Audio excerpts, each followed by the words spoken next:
लंबी उम्र भी हो जाएगी अक्सर पुरुष जितनी, तो भी अंत में तेरी मृत्यु होगी। क्यों? क्योंकि तुझे वो संत, वो सतगुरु नहीं मिले जो गीता अध्याय नंबर 4 के श्लोक 32 और 34 में कहा है।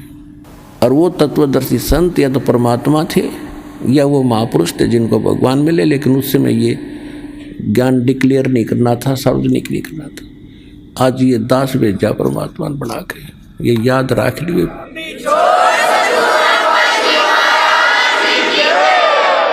इतनी उम्र बुलंद मरेगा अंतरे।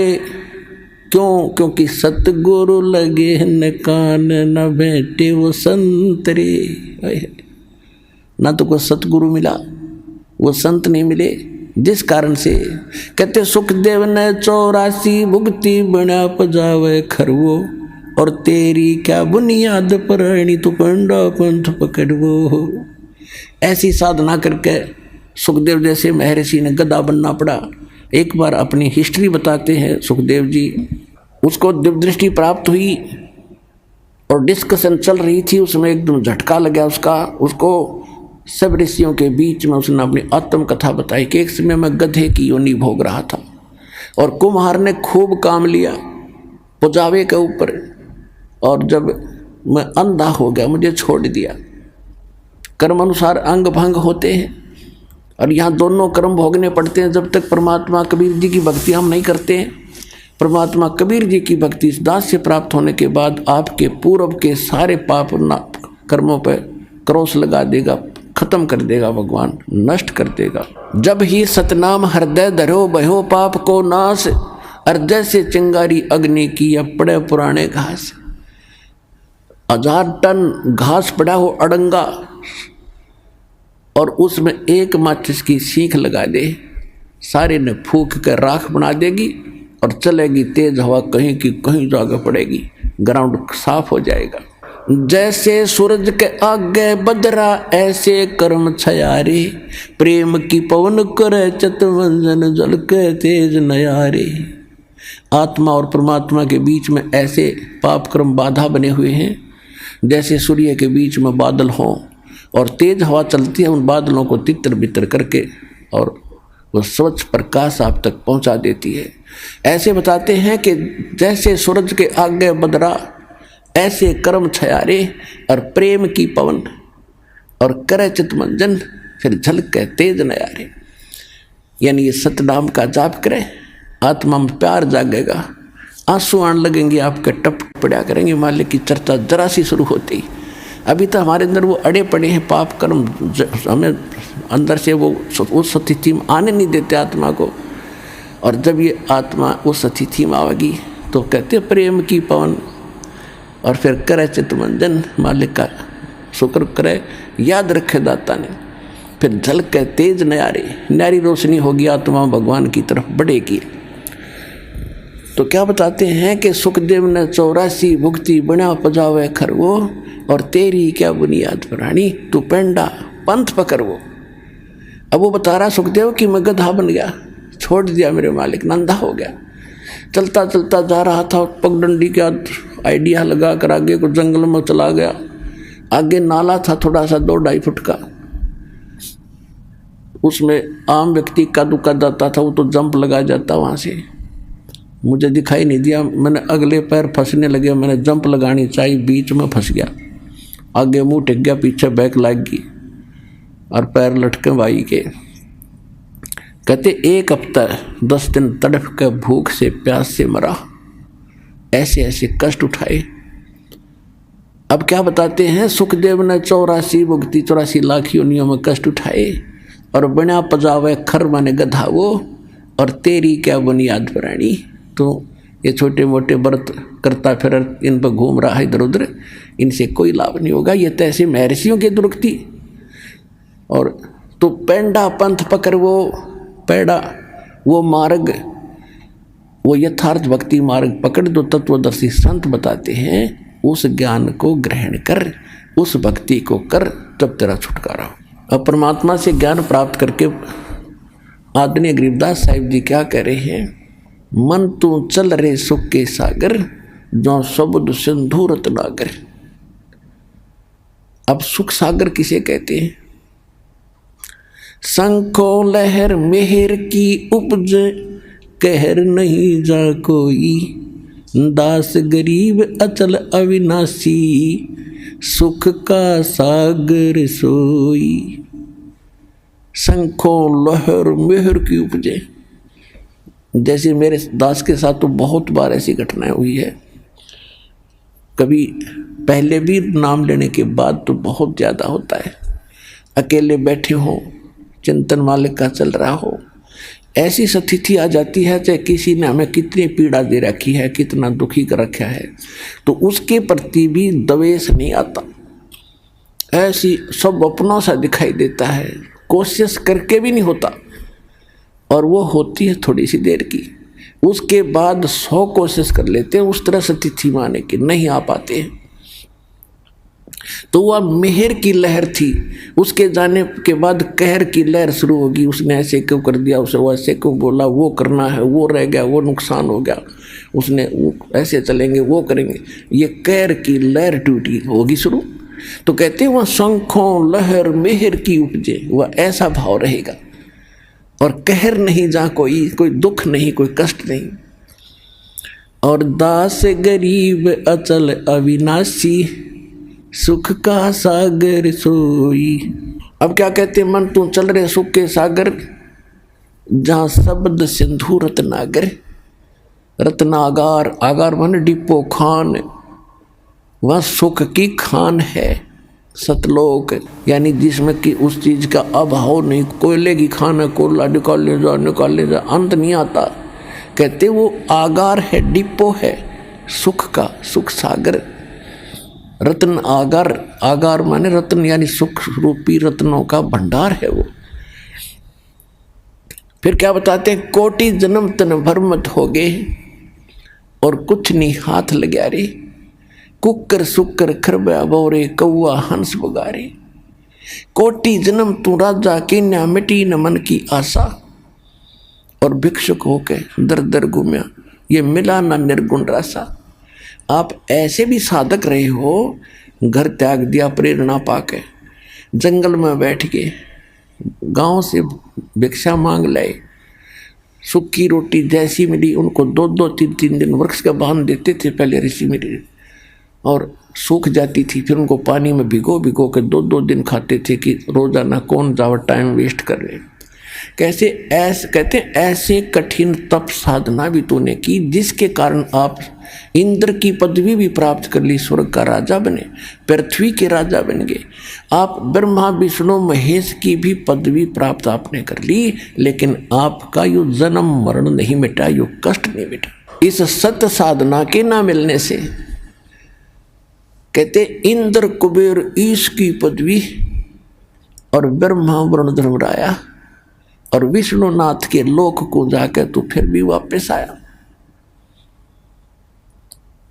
अब देखो, हम तो एक छोटे से क्षेत्र के कोई चेयरमैन बन जा, सरपंच बन जाता है, बस उस समय काख पीटे बिना ज्ञान के, और चेयरमैन बन जाता कहना है कि एमएलए एमपी बन जा, पता नहीं क्या बन गया। तो इस प्रकार परमात्मा कहते हैं, तो पूरे स्वर्ग के राजा इंद्र, वो तो स्वर्ग में तो वैसे जीव आम आदमी जाना चाहता रहा कि वहाँ तो गुण है सुख से, एक सिंपल मैन को भी, तो उसकी तुलना में वहाँ के इंद्र को, वहाँ के राजा को, सुरपति देवताओं के राजा को कितना सुख होगा, उसकी थोड़ी सी झलक बताते हैं कि आप यहाँ कितनी कितनी कठिन साधना करके फिर भी भटक रहे हो, कुछ भी हाथ नहीं लगा। क्या बताते हैं कि आगे गए ना वापस आए, और रहते भी सब जा, और बिन साहेब की बंदगी कहीं ठोर ठिकाना ना। अब जैसे मनुष्य जीवन में है हम, या मृत्यु होगी, कर्मानुसार हम हो सकता स्वर्ग में भी चले जाएं, कुछ पुण्य हो गए तो पुण्य में भी, वहाँ स्वर्ग में मृत्यु होगी, चलो पुण्य खत्म हुए, नरक में। अब नरक का समय भी निर्धारित होता है, वो पूरा होता है, चलो गधा बनो, गधे का भी निर्धारित है, मरो फिर चलो कुत्ता बनो, और फिर कभी मनुष्य बनो तो मनुष्य बनो, और फिर मरो फिर चलो, या चलो चलो मिटेगी। अब इस दास से दीक्षा लेकर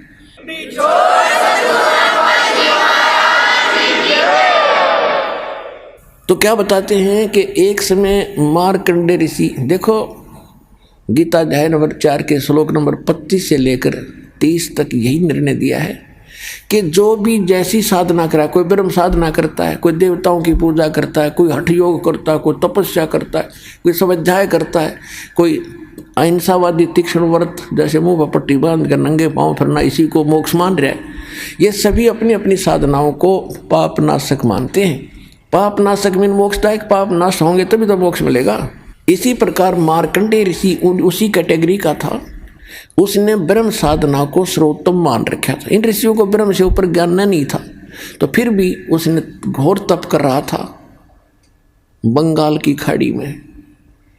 अब जो स्वर्ग का राजा बनता है वो बहुत ज़्यादा या तो कोई पुण्य धर्म कर रखे हो, यज्ञ 100 यज्ञ करनी पड़ती हैं उसको, 100 मन देसी घी उसमें एक बार में लगाना होता है।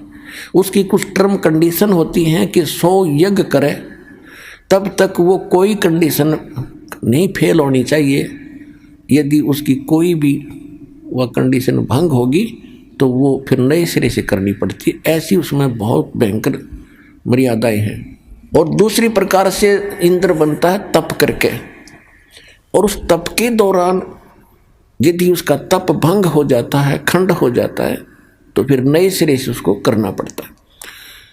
और जो इंद्र की पदवी पर इंद्र बैठा है, स्वर्ग का राजा, उसको एक इंस्ट्रक्शन और होती है कि यदि तेरे शासन काल में यदि कोई अन्य प्राणी ने पृथ्वी पर इंद्र की पदवी प्राप्त करने योग्य तप कर ले, या राजनीति है वहां तक चलती है, तो तुझे पद से हटा के बीच में हटा देंगे और उसको वो पद दिया जाएगा। ये तेरी जिम्मेवारी है कि उसको तप नहीं होने देना, ये उसकी मजबूरी बन गई।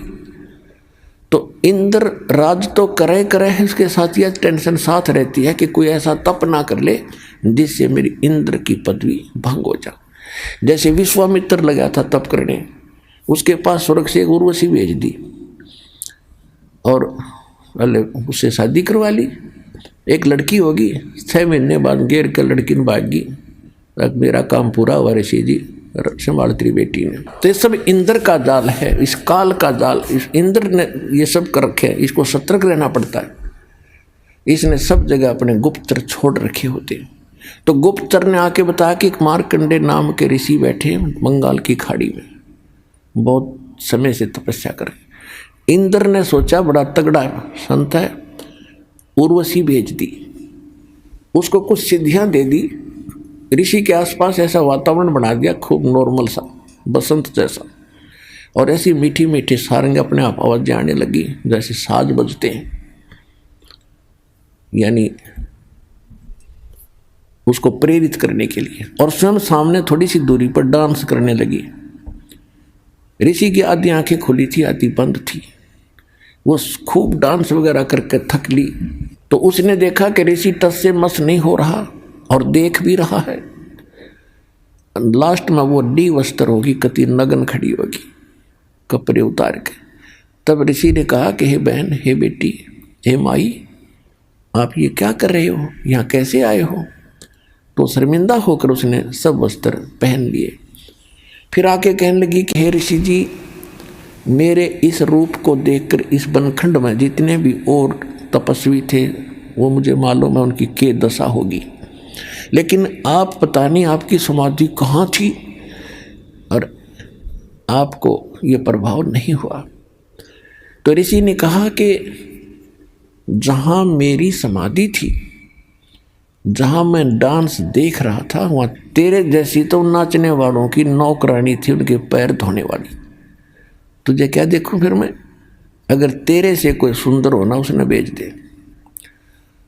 तो वो कहने लगी जी, इंद्र की पटरानी मैं ही हूँ, यानी सबसे ब्यूटीफुल औरत स्वर्ग में इंद्र की पत्नी होती है, उसका नाम सची होता है। तो मार्कंडे ऋषि ने कहा कि मेरी समाधि ब्रह्मलोक में थी। ब्रह्मलोक सबसे बड़ा होटल है इस काल का। प्रत्येक, जैसे एक तो कॉमन होटल है स्वर्ग नरक हो तो कोई जाओ उसमें, एक विष्णु के लोक में विष्णु का पुजारी जाता, वहाँ एक रेस्टोरेंट है, वहाँ ये बकवाद है और स्वर्ग क्या है। तो ये सबसे ज़्यादा कॉस्टली और सबसे ज़्यादा बकवाद उस ब्रह्मलोक में है।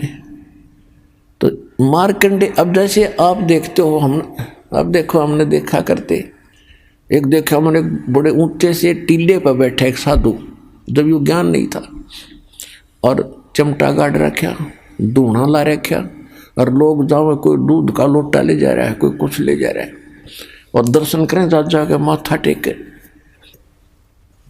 दूर तक दिखे।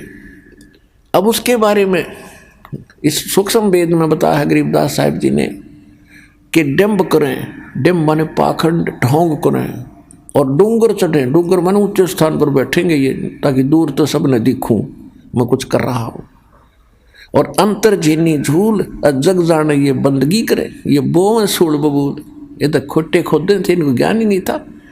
तप करें, तप से अगले जन्म में राजा बने, राजा ने खोटे कर्म करे, अगले जन्म में नरक। तपेश्वरी सो राजेश्वरी, राजेश्वरी सो नरकेश्वरी, तप से राज, राज मद मानव, सूक्ष्म वेद में लिखा है, और जन्म तीसरे फिर शुक्र स्वान। तो मार्कंडे ऋषि तप कर रहा था, तो ये ब्रह्मलोक में इसकी समाधि चली। अब देखो आप कहीं बैठे हो, कहीं पर भी बैठे हो, 10-20 मिनट में मन ऐसी प्रेरणा करेगा, चलो वहाँ चलते हैं, वहाँ बैठते हैं, बैठने की चेष्टा करोगे तो भी ना बैठने दे। और आप चले जाते तो सिनेमा देखने जाते थे पहले, अब तो नहीं जाएंगे हम। तो 3 घंटे का न्यों नहीं पता लग गया कितनी देर में गई, क्योंकि नई नई बकवास देखने मन को चाहिए, तो बैठा रहेगा। तो ये क्या करते हैं कि इनका कोई कमल खुल जाता है साधना से, ऑटोमेटिक, कोई पिछले संस्कार से, पहले भक्ति युक्त लोग थे, बहुत थे, अब ना खुलता किसी का, तो वो पुराने संस्कारों से वो खुल जाता था। तो उसमें वो क्या देखते हैं, जैसे टेलीविज़न ऑन हो गया आपका, कोई चैनल चाल पड़ा, तो उसमें वो कार्यक्रम रिले तो कहीं और से हो रहा, देख रहे हो टेलीविज़न में। तो ऐसे जो ब्रह्मलोक में डांस हो रहा था, उस ऋषि ने वहाँ दिखा था, वो सामने, वो खुल कर सामने रिफ्लेक्ट हो जाता, जैसे डिस्प्ले पर आ जाता है। तो वो डांस देखा था, हम सोचा तपस्या कर रहा है, ना मन टेकन दे इन्हें। तो ऐसी थी इनकी तपस्या, मूर्ख बना रहे, आप भी बन थे, हम इनके पीछे लगे रहे, बड़े सिद्ध पुरुष हैं। इसलिए जब उसने इस औरत से भी सुंदर औरतें वहाँ दिख रही थी, टारगेट इसका वहीं जाने का था कि इस नाम के जाप से साधना से वहाँ जाऊँगा, फिर इनको वहाँ मिलेंगी मुझे। और ये नाम भगत क्या करते, इनका टारगेट क्या था। तो ये भगवान की रोशनी से आपको दाना दाना समझ में आओगा इसका, पूरे अध्यात्म मार्ग का, सब कर्मों का, सब अध्यात्म ज्ञान का। अब मार्कंडे ऋषि कहने लगा तेरे से कोई सुंदर हो उसको भेज। तो वो कहने लगी मैं इंद्र की पटरानी मैं ही हूँ। तो उसने कहा कि जब इंद्र मरेगा, ऋषि ने कहा, उसको पता था कि इंद्र की आयु कितनी है, 72 चतुर्युग, 72 चतुर्युग। इंद्र यानी ब्रह्मा के एक दिन में 14 इंद्रों की मृत्यु हो जाती है। ब्रह्मा जी के 1008 वर्ष की पूरा एक दिन होता है, वैसे लमसम इसको 1000 वर्ष मान लेते हैं। जैसे 365 से 1/4 दिन का अपना वर्ष होता है, इसको हम 365 का मान ले हैं। तो इस प्रकार 72 चतुर्युग तक वो इंद्र का राजा रहेगा, स्वर्ग का राजा इंद्र बना रहेगा। और मार्कंडे ऋषि को पता था कि इसकी मृत्यु होगी, इतना इनको ज्ञान था। तो इसने कहा, उस औरत से कहा, उस उर्वशी से कहा ऋषि ने कि इंद्र मरेगा तो तू क्या करेगी,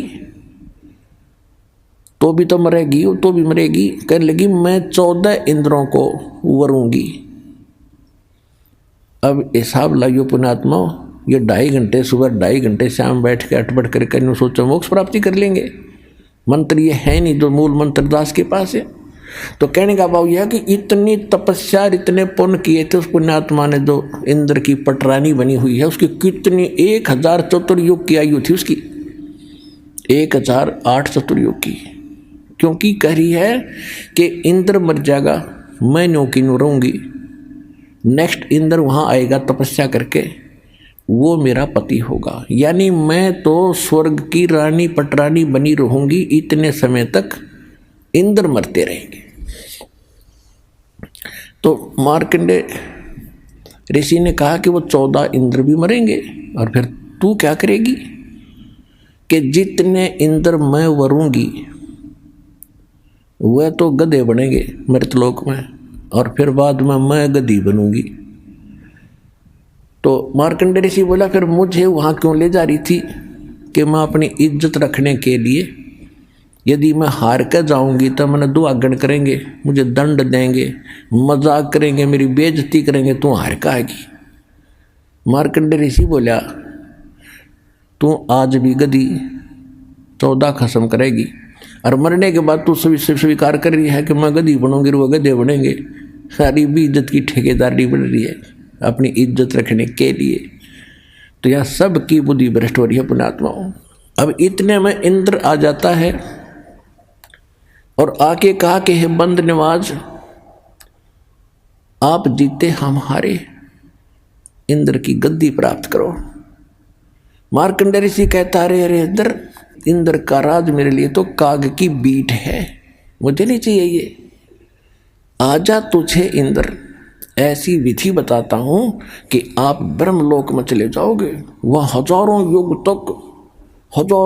तक और मौज करोगे, बहुत लंबा समय है। अब इंद्र क्या कहता है कि महाराज जी फिर देखेंगे, तो मौज करने दे। पुण्यात्माओं, सबकी बुद्धि पर पत्थर पड़ गए।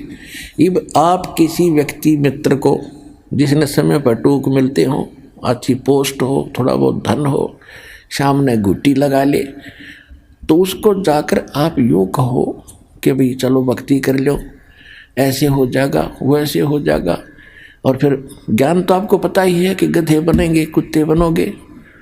तो कहता फिर देखेंगे, तो मौज करने दे। फिर के देखा गधा बने पास तो कुम्हार देखेगा, कर्म मारेगा, लठ तेरा 2.5 मन का बोरा धरेगा। देखना अब देख मूर्ख, ज्ञान सुन समझ, और छोड़ बुराई ले, नाम भक्ति कर भगवान की। अब देखना है, फिर क्या देखेगा? तो ये इंद्र का बीमारी, वो राज ना छूटे, गुट्टी ना छूटे, वो ठाठ ना छूटे, वो जी फिर देखेंगे। अब कुछ दिनों के बाद इंद्र फिर आया। मार्कंडेय ऋषि एक चींटियों के कीड़नाल को देख रहा था। चींटियां कोई दूर जा रही थी, कोई दूर जा रही थी, वहां बैठा था काफी समय से। इंद्र का फिर टेंशन होगी, ये कौन ऋषि बैठा है, फिर तपस्या पे बैठ गए। तो उसने तुरंत आकर देखा, ये तो मार्कंडेय ऋषि है। मार्कंडेय ऋषि से पूछा, महाराज क्या देख रहे हो चींटियों में? मार्कंडेय ऋषि बोला कि मैं ये देख रहा हूं कि इन चींटियों में कितनी चींटियां कितने बार इंद्र की पदवी प्राप्त कर चुकी हैं। कि चींटियां और इंद्र की पदवी? हाँ जी। तो क्या देखा आपने कि इस इतने लाखों की संख्या में एक चींटी ऐसी है जो केवल एक बार इंद्र की पदवी पर रही है, क्योंकि सबके पिछले संस्कार कोड वर्डोमिन के अंदर लिखे हुए हैं, सबके अंतःकरण में जमा है। और ये डिस्प्ले जिसका चालू है अंदर का, ये सब के अंदर है मनुष्य में। तो सब उसका जिसका चालू हो गया कनेक्शन ठीक है, तुरंत बाहर देख लेगा उसका जो क्या हो रहा क्या नहीं, प्रत्येक प्राणी का। ऐसे ऋषि लोग पहले ये बताते रहे कोई भविष्य और भूत की कथा, लेकिन इससे कोई जटबट का कोई फायदा नहीं। हो तो हो लिया और होगा तो होएगा, इसमें वो चेंज नहीं कर सकते थे। चेंज तो ईब होंगे इस परमात्मा कबीर जी की रजा से। अब छुटकारा भी होगा।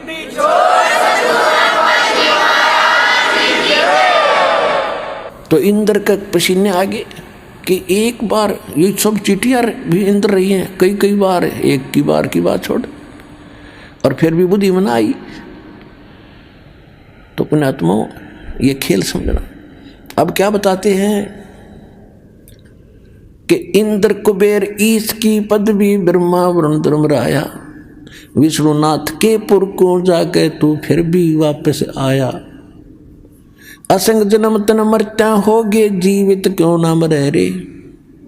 दवा 10 मध्य महल मठ बोरे, बहुर न दे धरे रे। ओए होए, कहते हैं असंग जन्म हो गए तो आपने मर्तों को, अब जीवित मर के देख एक बार। अब जीवित कैसे मरना है? एक तो ऐसे मरना है कि हमने संसार की रीस नहीं करनी। कोई ज़्यादा फंड कर रहा करने दे, नाच गावे ब्याह विवाह शादी में करने दे, ये तो बालक करते हैं ऐसे जिनको ज्ञान नहीं। जैसे एक समय नानक साहिब जी मायूस बैठे थे, ऐसे ही कोई भक्त प्रथम बार गया, दूसरी बार गया, देखा कि साधु संत फकीर अरे इतने मायूस क्यों हैं, क्यों दुखी दुखी से नजर आ रहे हैं, तो सुख, इनको तो टेंशन होनी ही नहीं चाहिए। तो उसने पूछा कि महाराज मैंने कई बार देखा है आप खुश नजर नहीं आते। तो नानक साहिब जी ने कहा कि भाई किस चीज़ पर खुशी हो, एक पल में ना जाने यहाँ क्या बिजली गिर जा। कहते ना जाने काल की कर डारे और किस विध ढल जा पास आवे, और जिन्हां ते सिर ते मौत खुड़क दी उन्होंने केड़ा हासा। हमने तो भाई तुझे दिखा है ना जाने आके बिजली गिर जाएगी। जैसे उदाहरण के लिए अब जीत मरने के ऊपर बात चल रही है कि हम ब्याह करते हैं, बकवाद करते हैं, डीजे बजाते हैं, फंड करते हैं, नाचते और गाते। एक लड़का ऐसे ही पहले दिन तो खूब नाचे गाए, अगले दिन बारात जा रही थी, दुल्हे वाली गाड़ी टकरा गई, एक्सीडेंट हो गया। दुल्हे समेत रिलेटिव जो खास बैठे आ रहे हैं दुल्हे के साथ में, कोई भाई का बेटे, कोई बहन का बेटे हो, या कोई पति यानी कोई और विशेष, 8 के 8 मर गए इंक्लूडिंग वो दुल्हा। पहले दिन तो नाच रहे थे, कूद रहे थे, और फिर बाल पाड़ रहे, वो परिवार टक्कर मार रहे, हाहाकार मच गया। अब बजा लो डीजे। तो यहाँ संत बताते हैं अगर भक्त बनना है तो भक्तों की तरह चलना होगा, बकवाद नहीं चलेगी, ना भक्ति बनेगी, भगवान रुष्ट रहेगा आपसे। कहते ना जाने काल की गिरडारे किस विध ढल जा पास आवे, और जिनाते सिरते मौत खुड़क दी उन्होंने केड़ा हासा वे। तीन ब्याह शादी में बकवाद नहीं करनी जब भगत बनना चाहते हो तो। और सिंपल ब्याह करना, कति सिंपल। वचन से बेटा बेटी पराई होती है। जैसे ब्रह्मा विष्णु महेश का विवाह किया था दुर्गा ने, देवी पुराण में पढ़ के देखियो। दुर्गा थी, 3 लड़कियां थी, 3 पुत्र थे। बड़ी का नाम सावित्री, ब्रह्मा से ब्याह दी, विवाह कर दिया, जा बेटा अपना घर बसा। दूसरी का नाम लक्ष्मी था, विष्णु जी से ब्याह दी कि तेरी पत्नी तू इसका पति जाओ, विवाह अपना घर बसाओ। ऐसे पार्वती शंकर का ब्याह दी फर्स्ट टाइम, और जा बेटा घर बसा, हो गया ब्याह। ना को बाती था, ना बराती था, ना डीजे बाजा, ना को हलवाई कढ़ाई चढ़ाई। तो भाई ब्याह करना ढंग से करो, कुछ रीस हुआ भी कर लो, ये बाद में शिव जी की बरात का डर फंड करें ना शिव जी ना कुछ और, यहाँ अब भी फंड करेंगे। तो इस तरह की जो बकवादें हैं ये बिना ज्ञान के हम करते रहे, ये त्यागनी पड़ेगी। तो इस प्रकार हमने अपने इन सभी परंपराओं को कम करके और सिंपल वे से विवाह करेंगे, तो इससे हमारा 80% वजन टेंशन घटेगी। हम बेटी को दुश्मन मान बैठे इन परंपराओं के को बढ़ा के। हम ऐसे अबोध बालक हैं, जैसे जेठ की धूप में जून के महीने में बच्चा घर से निकल जाता है नंगे पैरों, छोटा सा बालक है, ठुमक ठुमक करके, और बाहर जाता है तो रेत में पैर जलते हैं और रोता है, फिर बैठ जाता है, पड़ जाता, पड़ कर फिर चूतड़ भी जले, पहले तो पैर जले थे, ये फिर और दूना रो रहा है। तो हम आज ऐसे बालक हैं, गलती करते हैं एक और कर लेते हैं, वो दूना दुख हो रहे। तो हमने इनसे बचना है, इन परंपराओं में नहीं फंसना है, तभी हम भक्ति कर सकेंगे। हम यात्री हैं, हम सफ़र कर रहे हैं अपने भक्ति पर, और यात्री ज़्यादा वजन लेकर नहीं चल सकता। जब सारे घर ने ठा के चले तो किसा समझदार होगा वो। तो आप जी ने ये परंपराओं की गठड़ी अब रख देनी है, सिंपल वे से विवाह करें। ठीक है, जैसा आपको गुजारा दिया है मकान बना लो, लेकिन उससे काम नहीं लगे रहे, ना एक और बना लो, एक प्लाट और ले लूँ, और कल मृत्यु हो जाएगी, फिर उस प्लाट में कुत्ता बन कर बैठेगा पूछते साफ करके। तो यह अकल साथ रखियो भगवान वाली। अब प्रसंग चल रहा है कि असंग जन्म तो न मरता हो गए, जीवित क्यों ना मरे रे। तो अब अपनी कुछ मनोकामनाओं पर अंकुश लाना पड़ेगा, इच्छाओं को कम करना पड़ेगा। और इच्छा कम होंगी इस ज्ञान से, कहने से नहीं होती है। ये तो ज्ञान खड़ा दिखाई देगा आपको जब बकवाद में मन चल लेगा कि ना भाई नहीं, ये आदेश नहीं है और ये यूजलेस है सारा। सारा समय इस में खो दिया। वो सन 1983 की बात है, 84-83 की। एक बैंक मैनेजर ने रोहतक के अंदर सेक्टर 1 में एक कोठी बनाई, उसमें 3.5 लाख रुपए लगे। आज तो वह मेरे ख्याल में 35 लाख में भी ना बने, और कुछ बैंक से लोन ना ले जैसे भी। और उसका मुहूर्त करे था, उस दिन एतवार का दिन था। सामान लेने के लिए वो निकला था स्कूटर उठा के। उस दिन जिस दिन उसकी मुहूर्त शुरू हो रही थी, उसके पुजारी आ रहे थे, पूजा करनी है। इधर पूजा होती है, उधर शराब स्वरूप तैयार रहती है कि एक बार पूजा वाले फारग हों, फिर गुट्टी छुट्टी लावांगे। ऐसी पूजाएं थी हमारी। स्कूटर उठा करके कोई सामान लेने गया था पूजा का या कोई और अन्य आवश्यक वस्तु। आगे जाके टू व्हीलर स्कूटर तो स्कूटर टकरा गया, पड़ते कनपटी लगी फुटपाथ पे, वहीं पैर पसार गया भाई। अब उसको ठीक कौन रहेगा? आपकी तो कूतरू बनकर घूम रहा होगा। तो कहने का भाव ये है कि जो ये घटनाएं घट रही हैं और भगवान क्या बता रहे हैं, ईब आपके लिए एक दृष्टि बनेगी न्यारी। तो इस नज़र को देखकर फिर आगे चलना सफर में। अब क्या बता रहे हैं परमात्मा कि असंग जन्म तना मरत्या होगे, जीवित क्यों ना मरे रे। और 12 मद महल मठ बोरे बहुर ना दे धरे रे। जीवित एक तो ये मरना है, संसार की चोचले देख के हमने उधर नहीं देखना ना चलना, तो हम जीवित मर गए। जो भगवान दे रहा है, परमात्मा ने यहाँ तक कह रखा है कि लुखी सुखी खा के ठंडा पानी पी और देख पर आई चौपड़ी मत ललचावे जी। जय तू चावे चौपड़ी तो बहुत करेगा पाप है। भगवान ने जो तुझे दे दिया है उसको संतोष के साथ ग्रहण कर। यदि इसे हटकर कुछ करेगा तो पाप पकड़ के प्राप्त कर सकता है, और ये पाप हमारे दुश्मन है, हम क्यों करेंगे। और फिर क्या कहते हैं कि जीवित मरना दूसरी टाइप ये है, जैसे आप सत्संग में नहीं आते हो, किस लिए नहीं आते हो? क्योंकि काम खराब हो जाएगा, कोई जरूरी कार्य है और वो उसमें दिक्कत आ जाएगी। अपने आत्मा एक व्यक्ति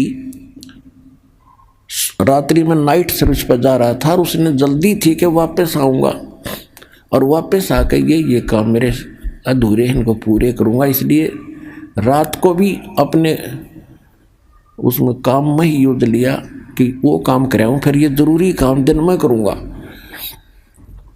और रास्ते में नाइट सर्विस एक्सीडेंट होगी, वो वहीं मर गया।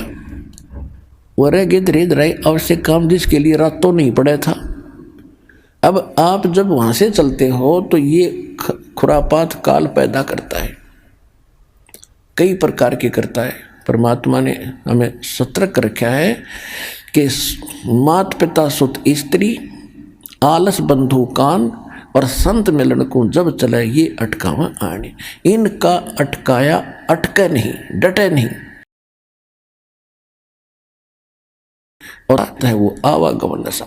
मात पिता सुत स्त्री, छोटे बच्चों के लिए जिन माता पिता को ज्ञान नहीं है वो बाधक बनते हैं। कहाँ जाता है? तीसरे दिन भाग जाता है। तू पढ़ता नहीं है, तो नौकरी नहीं करता है, नाश होएगा, है तो बर्बाद हो जाएगा। और जिनके माता पिता को ज्ञान है वो बच्चे बाप बन जाए, फिर कहाँ जाओगे? बूढ़े हो रहे हो कि तो गिर जाओगे, चोट लग जाएगी, क्या रखा है? वो तो नास्तिक है, वो सब उठपट बताता है। अब माता पिता को ज्ञान हो गया और बच्चों के वश हो गया, किराए में मांग करना, फिर भी जैसे तैसे वो आता है, उनका अटके नहीं।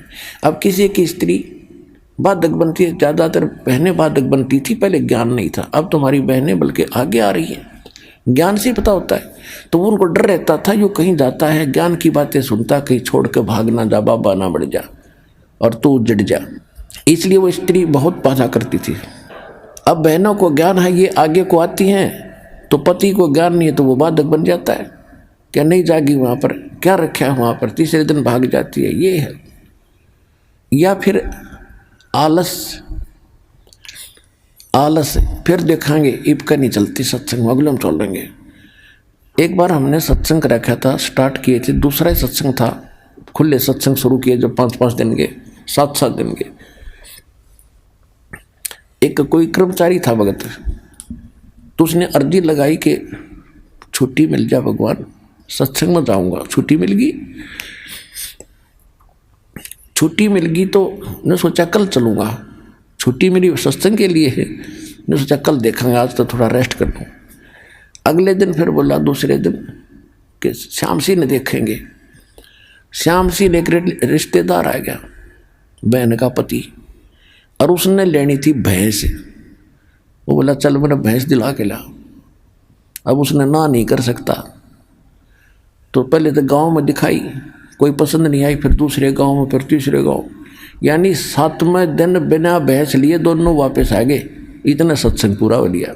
तो जब उसने वो ज्ञान सुना, जब ने बोला जी आलस मार गया मैंने, कहते आलस कर लिया, तो फिर देखूंगा, तड़को देखूंगा, परसों देखूंगा। तो और शाम ने भी नीत नहीं थी, कल देखूंगा, ये सोच रहा था। जब लेट से हो गया, इतना वो आ गया। और 7 दिन धक्के खाता फिरा, कि गोबर में पड़ा, कि कहीं किसी का सोया, कभी रोटी मिली ना मिली, पैदल चले। वो 7 दिन मेरे बिरान माटी में गए। 6 दिन अरे कान पकड़ दिया, सीधा आया करूँगा, ले छुट्टी मिलते बा क्या करूँगा।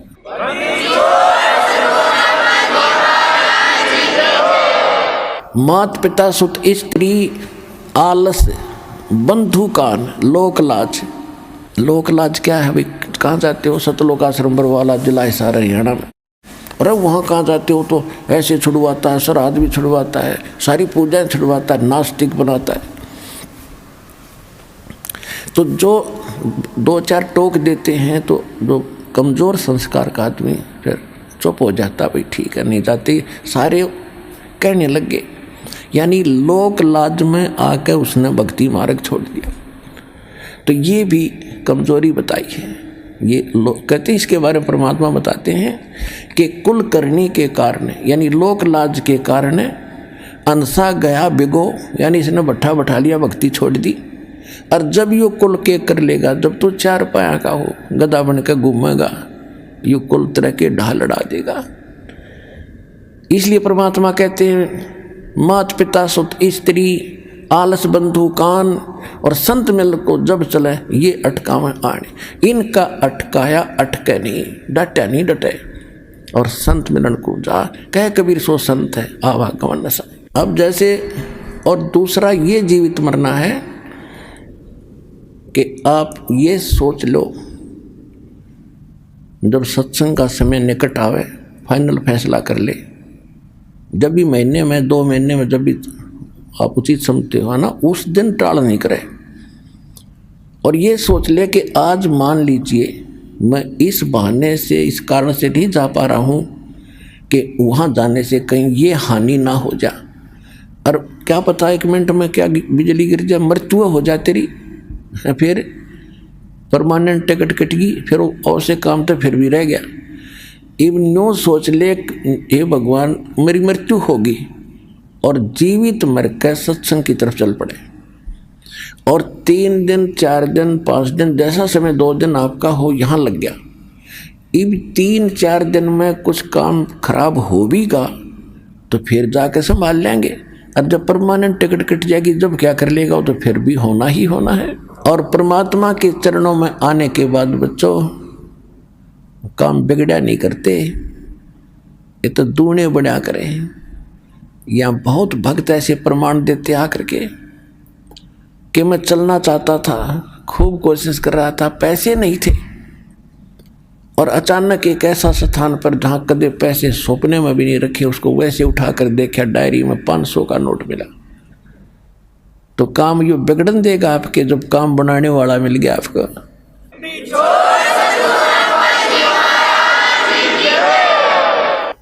अब क्या बताते हैं, असंग जन्म तन मरता होगे, जीवित क्यों ना मरे रे।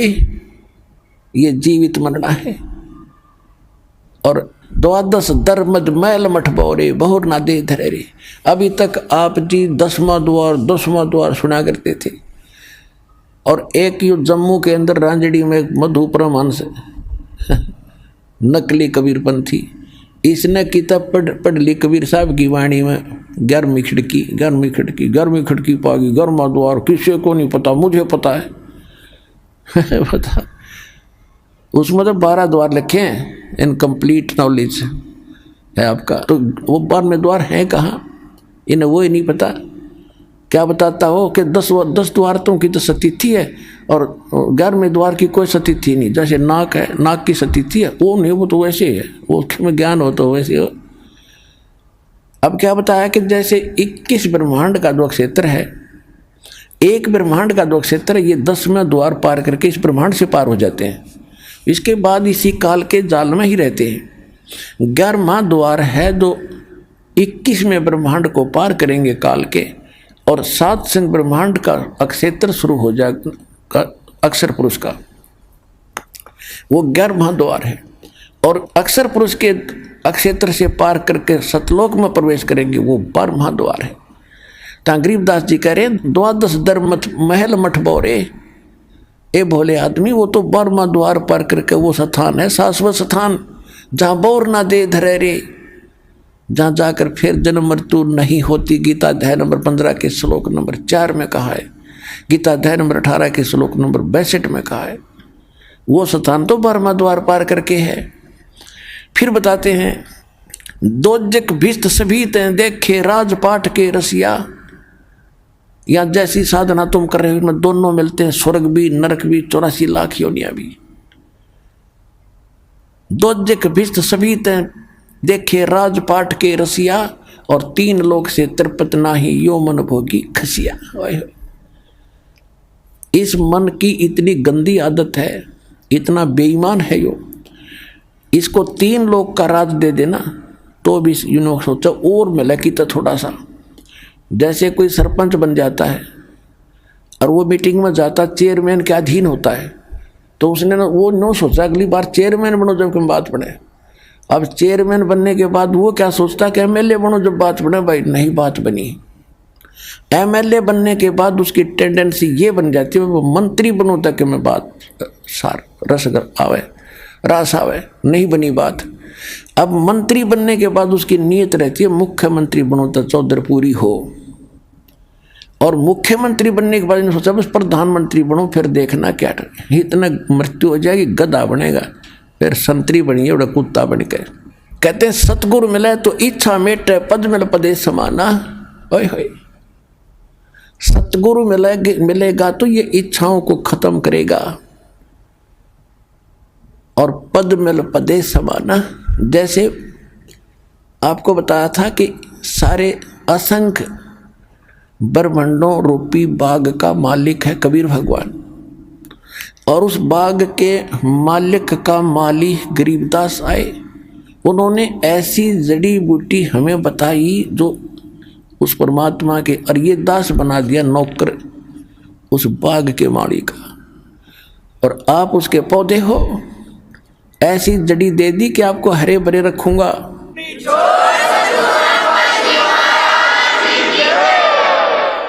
आप हरे भरे रहोगे तो मुद्दास की नौकरी ठीक बनी रहेगी। अब जैसे बाग में माली का नौकर क्या देखता है, उसको इंस्ट्रक्शन होती है माली की तरफ से कि ऐसे पेड़ बाहर फैलता है, उसको साइडों से काट दे ताकि फले फूले सीधा चले। तो आपके अंदर जो बेमतलब की इच्छाएं हैं इस ज्ञान से ऐसे काट दी जाएंगी, नहीं सीधे चलो, बकवास छोड़ दो। सतगुरु मिले तो इच्छा मेटे पद मिल पदे समाना, और चल हंसा उस लोक पठाऊं जो आदि अमर स्थान। ओए होए, आदि अमर शाश्वतम स्थान है कि सतगुरु मिलेंगे तो ये सब इच्छाएं खत्म करेगा। सबसे पहला काम ये होगा। और फिर पद मिल पदे समाना, यहाँ देखो ये सुख संवेद है, ये तत्व ज्ञान है, इसके गजब के गुण रहस्य जो कैसे समझ सकते हैं अज्ञानी। पद, यहाँ पद मिल पदे समाना, पद इसके 2 पद हैं और 2 अर्थ हैं। एक तो पद्धति होती है, पद्धति way of worship, method of worship, उसको पद बोलते हैं, पद्धति। एक है गीता अध्याय नंबर 15 के श्लोक नंबर 4 में कहा है कि तत्वदर्शी संत की प्राप्ति के उपरांत परमेश्वर के उस परम पद की खोज करनी चाहिए, जहां जाने के बाद साधक लौटकर फिर कभी संसार में जन्म मृत्यु में नहीं आते, वो पद। तो यहाँ इस अमरवाणी का ये अर्थ बनता है कि सतगुरु मिले तो इच्छा मेटे पद मिल पदे समाना।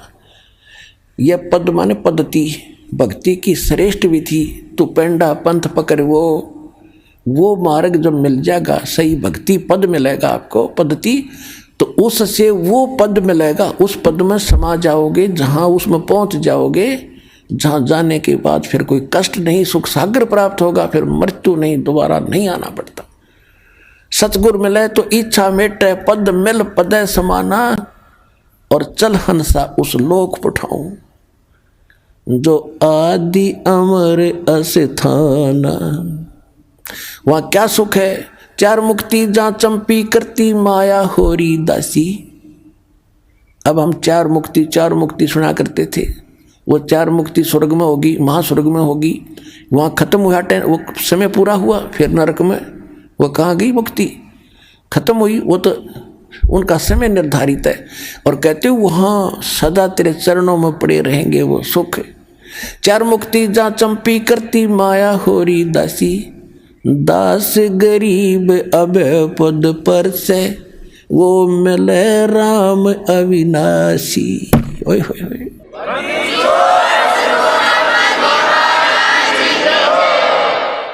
कौन सा अविनाशी राम? गीता अध्याय नंबर 15 के श्लोक नंबर 16 और 17 में 3 राम हैं, 3 पुरुष हैं, 3 प्रभु हैं, 3 स्वामी हैं। सरपुरुष, अक्षर पुरुष। सरपुरुष भी नाशवान, अक्षर पुरुष की स्थिति एज आपको बता दी, और ये भी बता दिया कि एती उम्र बुलंद मरेगा अंतरे। क्यों? क्योंकि सतगुरु मिले ना लगे न कान वो संतरे। ओए होए, एती उम्र बुलंद मरेगा अंतरे, सतगुरु लगे न कान न भेंटे वो संतरे। तो यहां क्या बता रहे हैं? सरपुरुष और अक्षर पुरुष ये दोनों, इनकी ये नासवान स्वयं लिखा उसमें, और जितने इनके अंतर्गत प्राणी वो भी जन्म मृत्यु के अंदर है। उत्तम पुरुषत्व अन्य परमात्मा इति उद्धारते, ये लोग term अविषय विभर्ति, वो है अवय ईश्वर है। अवय माने अविनाशी, वास्तव में विनाशी। यहाँ बता रहे हैं कि चार मुक्ति जहाँ चंपी करती माया होरी दासी, दास गरीब अभय पद पर से, वहाँ वो मिले राम अविनाशी। तो उसकी विधि इस दास के पास है, शीघ्र से शीघ्र ग्रहण करो, मर्यादा से भक्ति करो, अपना कल्याण करवाओ। बोलो सतगुरुदेव।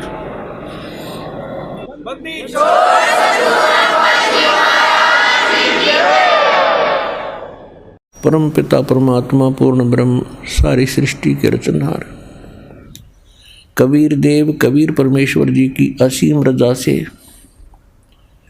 आप सभी पुण्यात्माएं परमात्मा की अमर कथा सुनने के लिए उपस्थित हुए। जिन प्राणियों के ऊपर परमेश्वर की मेहर भरी नज़र होती है, उन्हीं को ये प्रेरणा मिलती है, उन्हीं के अंदर एक तड़प उठती है परमात्मा पाने की, अच्छे कर्म करने की, और उन्हीं को वो ठीक ठिकाना सतगुरु और यथार्थ सत्य स्थान मिलता है, जहाँ पर वो वस्तु उपलब्ध होती है। जो भी पुण्यात्मा पुण्यकर्मी प्राणी परमेश्वर कबीर जी की शरण में इस दास के माध्यम से आ रहे हैं, बहुत ही पुण्यकर्मी प्राणी हैं, क्योंकि डॉक्टर को ज्ञान होता है कि ये यहाँ आ गया है तो इसका ट्रीटमेंट ठीक होगा, इसका जीवन बच जाएगा। क्योंकि कुछ ऐसे हॉस्पिटल होते हैं, उन्हीं में उन विशेष डिसीज की ट्रीटमेंट क्योर होता है। आइए अब हम उन श्रद्धालुओं के अनुभव जानते हैं जो जगत गुरु तत्वदर्शी संत रामपाल जी महाराज जी से दीक्षा प्राप्त कर चुके हैं तथा उनके द्वारा बताए गए भक्ति मार्ग पर चल रहे हैं। नमस्कार सर। नमस्कार सर। सर क्या नाम है आपका? मेरा नाम धनीराम दास है। 15 साल से रेगुलर भोपाल में रह रहा हूँ, टेलर का काम करता हूँ। सर संत रामपाल जी महाराज की शरण में आने से पहले आप क्या भक्ति साधनाएं करते थे? मैं भक्ति पहले देवी देवताओं की करता था, और स्टार्टिंग में पहले मैंने एक गुरु बनाए थे जो उनका नाम मौनी महाराज है।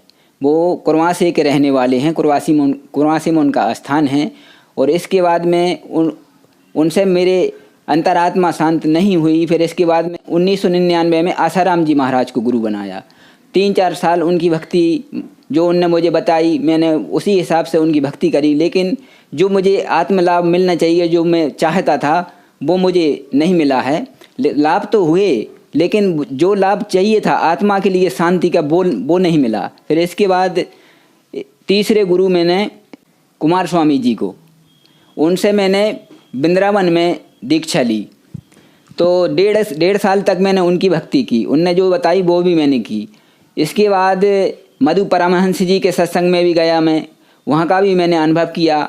फिर इसके बाद में फिर मैं सत्संग सुनने का मुझे बहुत शौक़ था, बहुत अति शौक़ था। सत्संग ही सुनता था और टीवी पे। तो सत्संग देखते देखते अचानक क्या हुआ कि सत्संग 2011 में संत रामपाल जी महाराज का सत्संग आ रहा था टीवी पर।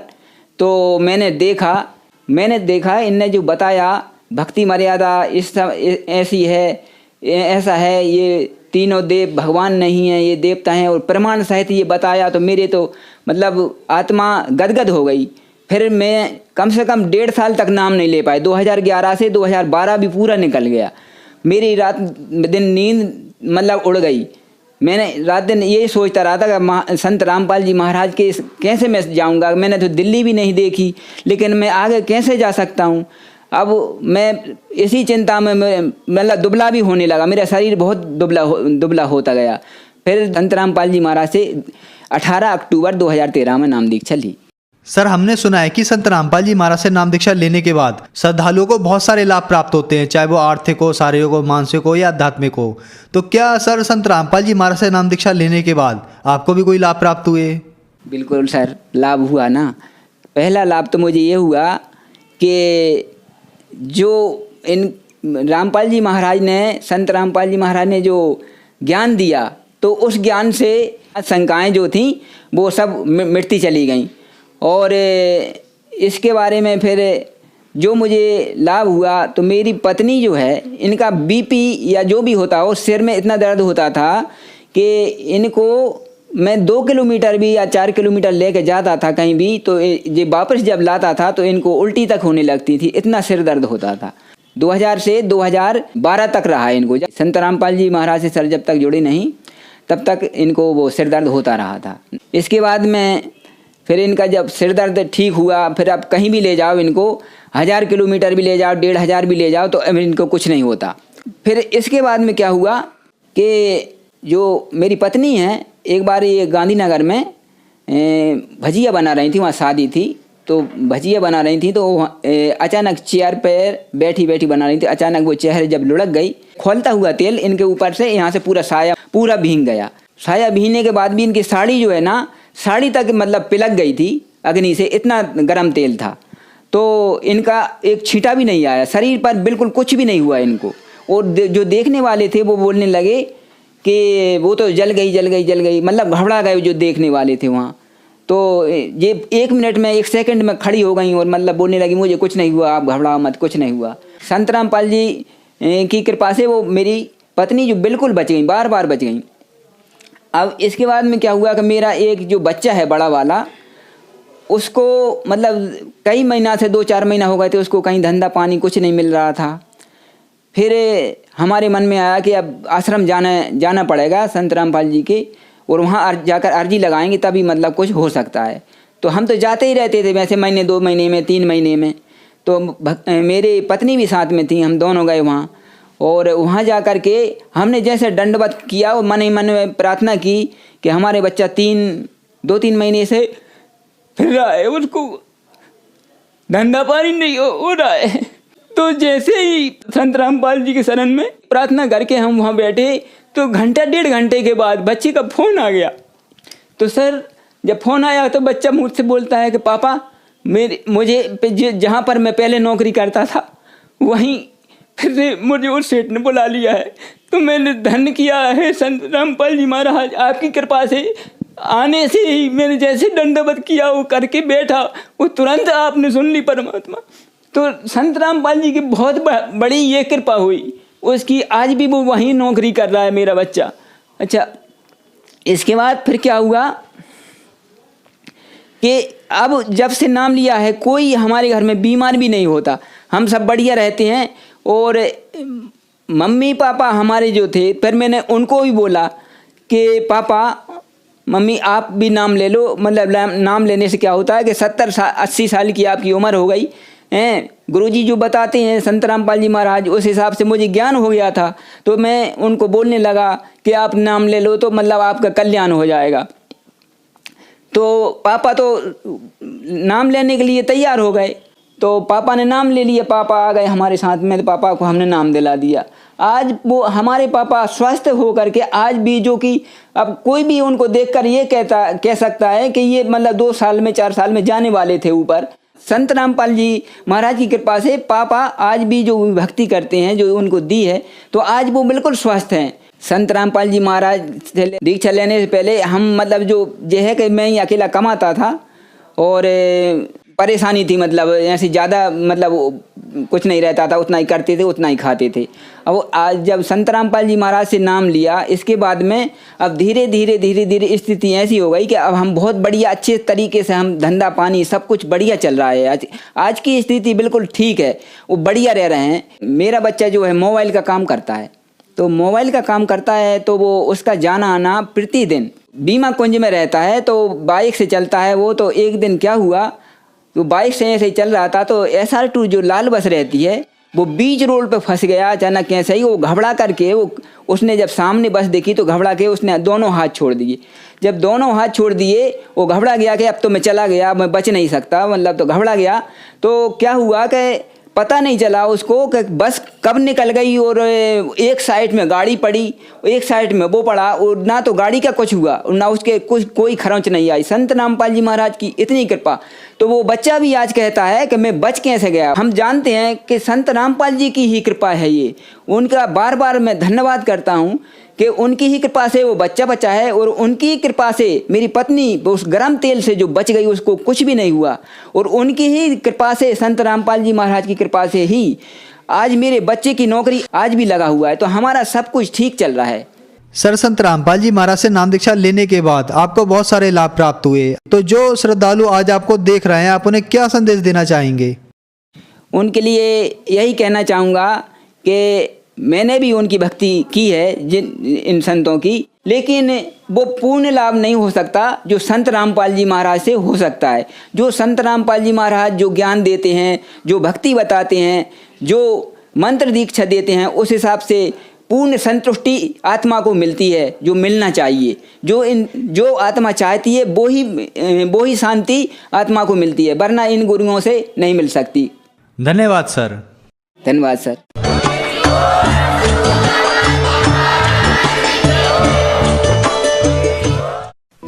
आप सुन रहे थे जगत गुरु तत्वदर्शी संत रामपाल जी महाराज के मंगल प्रवचन। अधिक जानकारी के लिए संपर्क करें।